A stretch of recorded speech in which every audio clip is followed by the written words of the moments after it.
আসসালামু আলাইকুম। আজকের ক্লাসে আমরা financial statement analysis and reporting এই কোর্সটি, যেটার কোর্স কোড হচ্ছে অ্যাকাউন্টিং 415 এবং ফাইন্যান্স 413। সো যারা ফাইন্যান্সের স্টুডেন্টস তাদের জন্য এই কোর্সটির কোড হচ্ছে ফাইন্যান্স 413, আর যারা অ্যাকাউন্টিংয়ের স্টুডেন্টস তাদের জন্য এই কোর্সের কোডটি হচ্ছে অ্যাকাউন্টিং 415। সো আমরা বেসিক্যালি এই কোর্সের ব্রিফিংটা আজকে জানবো। এই কোর্সটা কি নিয়ে, বেসিক জিনিস যেগুলো হচ্ছে এই কোর্সটা করতে কাজে লাগবে, এবং কিছু ম্যাথমেটিক্যাল ছোটোখাটো মজার ক্যালকুলেশনস আমরা ইনশাল্লাহ দেখবো। সো আমরা লেকচারে সুইচ করছি। আসসালামু আলাইকুম। তো ফাইন্যান্সিয়াল স্টেটমেন্ট অ্যানালাইসিস অর্থাৎ আমাদের অ্যাকাউন্টিংয়ের স্টুডেন্টসদের ফাইন্যান্সিয়াল স্টেটমেন্টস কয়টা এটা সম্পর্কে প্রপার ধারণা থাকতে হবে এই কোর্সটা করতে গেলে। যেমন ধরেন profit loss or other comprehensive income, তারপর চেঞ্জেস ইন ইকুইটি, তারপর ব্যালেন্স শিট, এগুলো কিন্তু ডেপথে বুঝতে হবে। এগুলো ডেপথে ক্ল্যারিফাইড থাকলে আমরা ইনশাল্লাহ ফাইন্যান্সিয়াল স্টেটমেন্ট অ্যানালাইজ করতে পারবো। তো আমরা এতদিন কিন্তু ফাইন্যান্সিয়াল স্টেটমেন্ট কিভাবে ক্যালকুলেট করে, ধরেন প্রফিট রেশিও, তারপর হচ্ছে নেট ইনকাম, এগুলোর রেশিও, এগুলো আমরা বের করা শিখতাম, অর্থাৎ রেজাল্টটা ক্যালকুলেট করা শিখতাম। কিন্তু এই কোর্সের কাজ হচ্ছে ফাইন্যান্সিয়াল স্টেটমেন্ট হচ্ছে আমাদের যে রেজাল্ট আসবে সেই রেজাল্টটাকে অ্যানালাইজ করা। আমি যদি একটা এক্সাম্পল দিই, অর্থাৎ ধরেন কোম্পানি এর প্রফিট রেশিও আমি বের করেছি, কোম্পানির বি এর প্রফিট রেশিও আমি বের করেছি, কোম্পানি সি এর প্রফিট রেশিও আমি বের করেছি। এখন এই তিনটা কোম্পানির মধ্যে কোন কোম্পানি ভালো করছে এটা তো আমি রেজাল্ট দেখে বলতেই পারবো। এতদিন পর্যন্ত তো আমরা সেটাই শিখেছি, কিন্তু আমাদেরকে অ্যানালাইজ করতে হবে, আমাদের অ্যানালাইসিসে যেতে হবে যে যেই কোম্পানি ভালো করেনি তাদের কোন কোন স্ট্র্যাটেজি ল্যাক্স ছিল, সেরকম একটা সলিউশন দেওয়া, স্ট্র্যাটেজিক্যাল সলিউশন দেওয়া, এটা হচ্ছে আমাদের এই কোর্সের কাজ। সো বেসিক্যালি আমাদের রেজাল্ট ইন্টারপ্রেট করতে হবে। অ্যানালাইজিং আমরা কী করব, রেজাল্টটা ইন্টারপ্রেট করতে হবে যে বিভিন্ন ধরনের মেথডস নিয়ে আসা, ধরেন পেস্টাল মেথড হতে পারে। পেস্টাল হচ্ছে political, economical, social, technological, PESTEL E হচ্ছে এনভায়রনমেন্টাল, আর এল হচ্ছে লিগাল। এইসব ফ্যাক্টরস ওয়াইজ আমাদের কারেন্ট কোম্পানিতে বা ইন্ডাস্ট্রিতে কোন টাইপের ইফেক্টের কারণে হচ্ছে সেটা হতে পারে। আবার পোর্টার্স 5 মডেল একটা আছে, সেটাও হতে পারে। এরকম আমরা বিভিন্ন মডেল ওয়াইজ কিন্তু কম্পেয়ার করতে পারি। তারপর রেজাল্ট ইন্টারপ্রেট করব, তারপর বিভিন্ন কোম্পানির সাথে হচ্ছে যেমন ধরেন আমরা প্রথমে তো হচ্ছে রেজাল্টটা ইন্টারপ্রেট করলাম যে কেন, কিসের কারণে এসব হচ্ছে। তারপরে বিভিন্ন আমাদের ইন্ডাস্ট্রিতে অনেক ধরনের কোম্পানিজ আছে, সেগুলোকে আমরা যদি বেঞ্চমার্ক হিসেবে ধরি, বেঞ্চমার্ক মানে একটা সার্টেন লেভেলকে সেট করে দেওয়া। যেমন ধরেন অমুক কোম্পানি ভালো করছে, সো তাদেরটাকে আমি বেঞ্চমার্ক হিসেবে ধরলাম, বা এটাকে একটা স্ট্যান্ডার্ড ধরলাম। বেঞ্চমার্ককে আমরা স্ট্যান্ডার্ড বলতে পারি, এরকম আর কি। তারপর একটা সার্টেন বেঞ্চমার্ক বা স্ট্যান্ডার্ড ওয়াইজ হচ্ছে আমি আমার কোম্পানিকে কম্পেয়ার করবো আদার কোম্পানিজগুলোর সাথে, আমার রেজাল্টটা স্ট্র্যাটেজিক্যালি ইন্টারপ্রেট করব, তারপর বিভিন্ন পলিসি বা রেগুলেশনস শেষে দিয়ে দিব, এরকম আর কি। ওকে, সো ইন্টারপ্রিটেশনের ক্ষেত্রে কি হবে, যেমন ধরেন আমাদের বিজনেস হচ্ছে, আচ্ছা ধরেন কথার কথা একটি কোম্পানিতে বিজনেস ফার্স্ট ইয়ারের পারফরমেন্স খুব ভালো ছিল, ঠিক আছে। আচ্ছা আমরা একটু এটা হাতে কলমেই দেখি।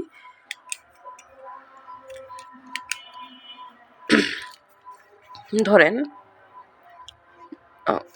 আচ্ছা পেনে কালি নেই,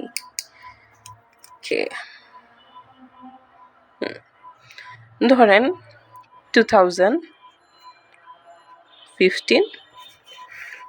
2016, 2017, 2018, আমরা 4 বছরই নিই কারণ এখন আর জায়গা নেই। আচ্ছা ঠিক আছে, সো 2015-এর প্রফিট রেশিও হচ্ছে ধরেন 5%, 16-এ ধরেন 8% বেড়ে গেল, 17-এ ধরেন ধরি 17-এ 6%, আর 18-এ হচ্ছে ধরি 4%, কমে গেল কিন্তু 8% থেকে 6% হলো, 6% থেকে 4% হলো, ঠিক আছে। সো আমাদের গ্রাফটা কীভাবে হবে, যেমন ধরেন 5%, এখানে ধরি 5%, 8% বাড়লো, 8% ধরে একটু বাড়লো, বেড়ে হচ্ছে আবার 6%-এ কমে গেল, আবার 6%-এ কমে গেল, আবার 4%-এ কমে গেল। গ্রাফটা কিন্তু বাড়ছে কমছে, এভাবে গ্রাফিক্যাল রিপ্রেজেন্টেশন হলো। ওকে, সো বেসিক কথা যেটা ইন্টারপ্রেট করছিলাম আর কি, যে আমাদের প্রথম বছর ধরেন একটা কোম্পানির ক্ষেত্রে, ধরেন এটা একটা কোম্পানির রেজাল্ট, হ্যাঁ? একটা কোম্পানির ক্ষেত্রে প্রথম বছর প্রফিট ছিল 5%, তারপরের বছর সেটা হলো 8%। ঠিক আছে? বাড়লো। খুব ভালো কথা।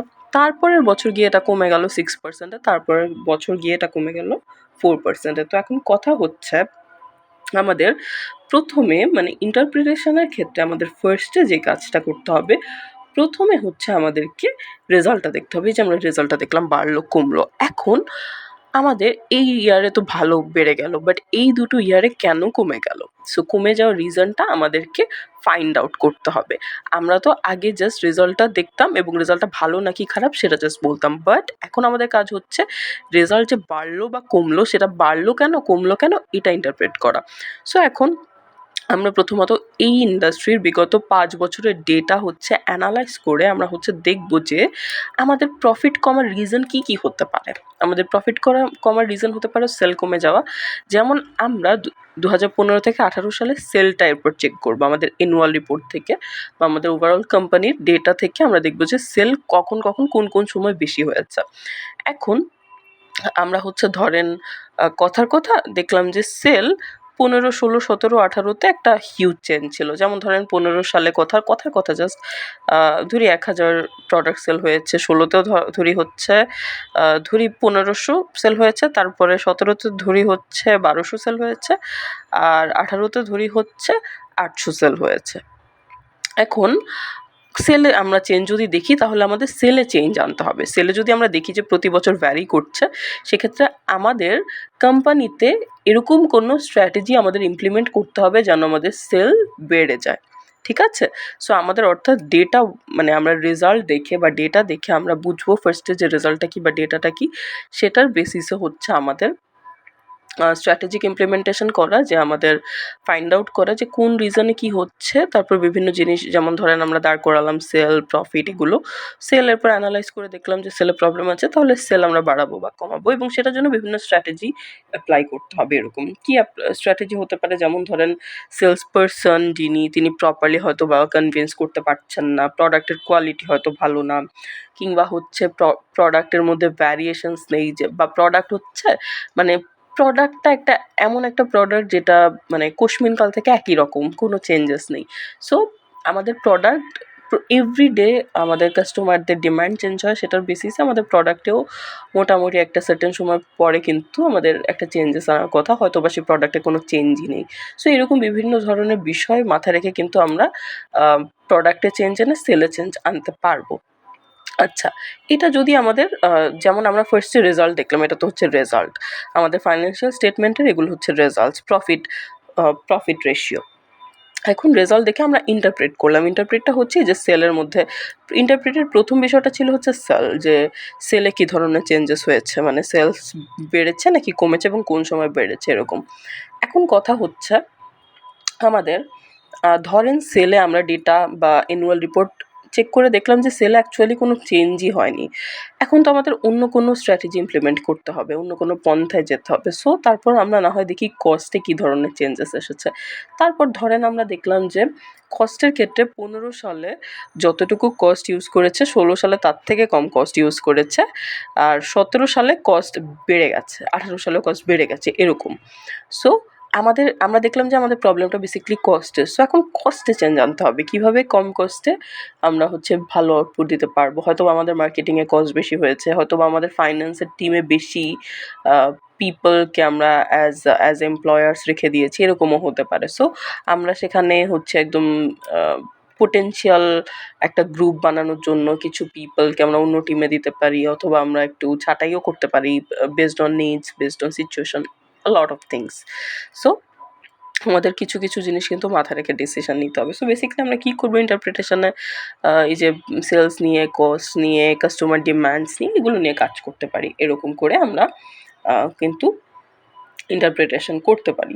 তারপর ধরেন আবার আমরা প্রোডাক্ট ডাইভার্সিফিকেশন করতে পারি। যেমন ধরেন আমাদের আমরা হচ্ছে কস্ট বা সেল, এই যে আমরা ইন্টারপ্রিটেশনে কস্ট বা সেলে একটা চেঞ্জ আনতে চাচ্ছি। এখন ধরেন আমরা কস্টে একটা চেঞ্জ আনতে চাচ্ছি। সো কস্টে চেঞ্জ আনার জন্য তো কিছু একটা পরিবর্তিত হতে হবে কিভাবে কি। সো আমরা প্রোডাক্টে যদি এমন কোনো ডাইভার্সিফিকেশন বা ভ্যারিয়েশন আনি, যেমন ধরেন প্রোডাক্টে আমরা লো কস্টে খুব ভালো আউটপুট দিতে পারছি, হয়তো বা ডিজাইনটা খুব সুন্দর হচ্ছে, অথবা সেই প্রোডাক্টটা আমরা এমনভাবে সেগমেন্টেশন করছি, বা যেমন ধরেন এমন একটা জায়গায় প্রোডাক্টটা প্লেসমেন্ট করছি যেটা দেখে মানুষের অটোমেটিক চোখে পড়ছে বা পারচেস করছে। সো এরকম বিভিন্ন আমরা পন্থা কিন্তু অ্যাপ্লাই করতেই পারি। আবার ধরেন আমরা আমাদের এই যে ইন্টারপ্রিটেশনের ক্ষেত্রে আমরা কি করছি, কস্ট বা সেলে তো হচ্ছে স্ট্র্যাটেজি অ্যাপ্লাই করছি। সো আমরা যখন স্ট্র্যাটেজি ঠিক করব তখন কিন্তু আমাদের হোলিস্টিক অ্যাপ্রোচটা অ্যাপ্লাই করতে হবে। হোলিস্টিক অ্যাপ্রোচ কি? এমন একটি অ্যাপ্রোচ যেটার মাধ্যমে হচ্ছে প্রত্যেকটা ফ্যাক্টর যা আছে প্রত্যেকটা ফ্যাক্টরের বেসিসে ডিসিশন নেওয়া হয়, শুধুমাত্র ১টা-২টা ফ্যাক্টর কিন্তু না। আবার আমরা হচ্ছে আমাদের প্রফিট, এই যে আমরা এত মানে ইন্টারপ্রিটেশনটা কি নিয়ে করছি, প্রফিট বাড়লো কমলো কেন সেটার বেসিসে, সো বা কমলো কেন অ্যাকচুয়ালি। সো আমরা সেটার কারণে কস্ট অ্যানালাইসিস করতে পারি, সেলস অ্যানালাইসিস করতে পারি, প্রোডাক্ট ডাইভার্সিফিকেশন করতে পারি। Cost, sales analysis, product diversification, আরেকটা হচ্ছে ইন্ডাস্ট্রি এক্সপ্যান্ড। সো আমরা ধরেন ইন্ডাস্ট্রি মানে কি, কয়েকটা সার্টেন কোম্পানি নিয়ে তো একটা ইন্ডাস্ট্রি হয়, যেমন ধরেন ৫-৬টা কোম্পানি নিয়ে আমরা কাজ করছিলাম একটা সার্টেন প্রোডাক্ট নিয়ে। এখন আমরা না হয় ৫-৬টা জায়গায় ১০-১২টা কোম্পানি নিয়ে কাজ করি। আমরা আমাদের ইন্ডাস্ট্রিটা এক্সপ্যান্ড করব বেসড অন নিডস। যে কিভাবে, এবং সেখানে হচ্ছে এতগুলো কোম্পানি হলে আমরা বিভিন্ন আইডিয়াসও দিতে পারবো, সেখানে রেভিনিউও বাড়বে, আবার আমরা কস্টও কমানোর একটা প্রচেষ্টা আমাদের থাকবে এতগুলো কোম্পানি মিলে। সো বেসিক্যালি এই কোর্সে আমরা কি শিখবো আর কি, যেটা এতক্ষণ আমি ব্রিফিং দিলাম, এগুলো ডেপথে ইনশাল্লাহ শেখা হবে। সো এই কোর্সটাতে আপনারা আর কি শিখবেন, এই কোর্স যেখানেই পড়েন না কেন সেখানে। সো এরকম আর কি। আর এখন বিষয়টা কি, আমরা আগে ফাইন্যান্সিয়াল স্টেটমেন্ট ক্যালকুলেট করতাম, তারপর রেজাল্টটা বলতাম যে এটা কি অ্যাকচুয়ালি পজিটিভ আর নেগেটিভ, বা একটা কমেন্ট করে দিতাম। বাট এখন আমাদের কাজ হচ্ছে অ্যানালাইসিস করা, রেজাল্ট ক্যালকুলেট তো করবই, পাশাপাশি অ্যানালাইসিস করা এবং স্ট্র্যাটেজিক ইমপ্লিমেন্টেশন দেওয়া, ঠিক আছে? সো আমাদের বেসিক্যালি কোর্সে ফার্স্টে করতে হবে ফোরকাস্টিং। যেমন ধরেন যে আমরা একটা প্রোডাক্ট অনেক অ্যানালাইসিস করে দেখলাম যে এই প্রোডাক্টের সেলস কখন কোথায় কোন সময় বেশি হচ্ছে, তারপরে প্রফিট কখন কোথায় কখন কোন সময় বাড়ছে, এরকম করে আমরা সেটার বেসিসে ফোরকাস্টিং করে নিলাম, মানে ম্যাথমেটিক্যালি যে আমাদের রেজাল্ট কী হতে পারে এরকম। আবার প্রজেকশন হচ্ছে সিলেকশনের মতো, যেমন ধরেন আমি কোম্পানি এ, বি, সি, ডি, ই, এফ কোনটা চুজ করবো based on results, based on strategic implementation সেটা। তারপর ভ্যালুয়েশনে আসা, ভ্যালুয়েশনটা ডেপথে শেখানো হবে, যে একেকটা কোম্পানি বলে না যে আমাদের ভ্যালুয়েশন এত বা অত, তো সেটা কেন সেগুলো শেখানো হবে। সো এরকম। সো বেসিক্যালি আমাদের ফার্স্টে বেসিক রেশিওস শেখানো হবে, দেন অ্যাডভান্সড রেশিওস শেখানো হবে, দেন কোন ধরনের স্ট্র্যাটেজিস হচ্ছে আমরা অ্যাপ্লাই করবো এই রেশিওর যে রেজাল্টসগুলো আসবে সেই রেজাল্টসগুলোর বেসিসে।